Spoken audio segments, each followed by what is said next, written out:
जय गुरुदेव। Good evening dear students. बच्चों, हम पिछली कक्षा में व्याकरण के अंतर्गत काव्य सौंदर्य को समझ रहे हैं। काव्य सौंदर्य का संबंध काव्य अर्थात कविता से ही है, इसका संबंध पद्य से ही है। काव्य सौंदर्य के हम विभिन्न तत्वों को समझ रहे हैं कि हमें किस तत्व के अंतर्गत क्या लिखना है और कैसे लिखना है।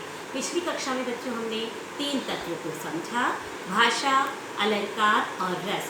तो अब बच्चों आज हम बिंब, प्रतीक और छंद को समझ रहे हैं कि बिंब, प्रतीक और छंद में आपको क्या लिखना है और काव्य के अंतर्गत उसको कैसे समझना है।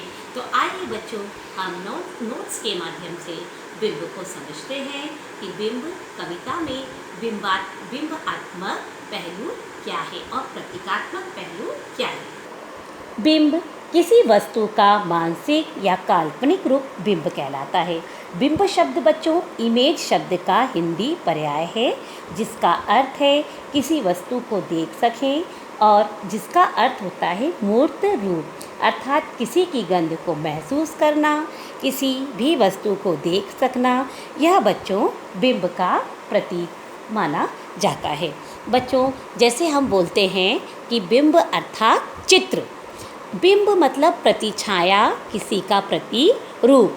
आपके मन में यदि आप किसी व्यक्ति की बात कर रहे हैं, आप किसी के बारे में सोच रहे हैं, तो उसका वैसे ही की वैसे ही चित्र आपके सामने, आपके मन मस्तिष्क में उपस्थित हो जाता है। तो अर्थात बिंब का जो रूप है, बिंब का जो संबंध है, वह आपके मस्तिष्क से, आपके मन से ही होता है। जैसे बच्चों आप कभी कभी बोलते हैं कि उसके मन में तो मेरे लिए ऐसी इमेज बन गई है। इमेज जो शब्द है बच्चों, वह आपकी छाया। आप लोग जो अंग्रेज़ी में बोलते हैं कि मेरे मन में उसके लिए अच्छी इमेज नहीं है, यह इमेज जो है बच्चों, ये बिंब है, ये आपकी प्रतिछाया है, यह आपका प्रतिरूप है। पंत जी ने भी बोला है बच्चों, सुमित्रा नंदन पंत ने, कुछ अनेक कवियों ने इसकी अलग अलग परिभाषाएं, अलग अलग अर्थ बताए हैं। सुमित्रा नंदन पंत ने बोला है, किसी भी भाषा के लिए चित्र संबंधी भाषा होनी चाहिए। किसी भी काव्य के लिए चित्र संबंधी भाषा होनी चाहिए। शब्द ऐसे होने चाहिए जिसका चित्र हमारे सामने उपस्थित हो जाए। उन्होंने कहा है कि उपमेय का संबंध, जैसे बच्चों उपमा अलंकार में या किसी भी कविता में उपमेय और उपमान होता है।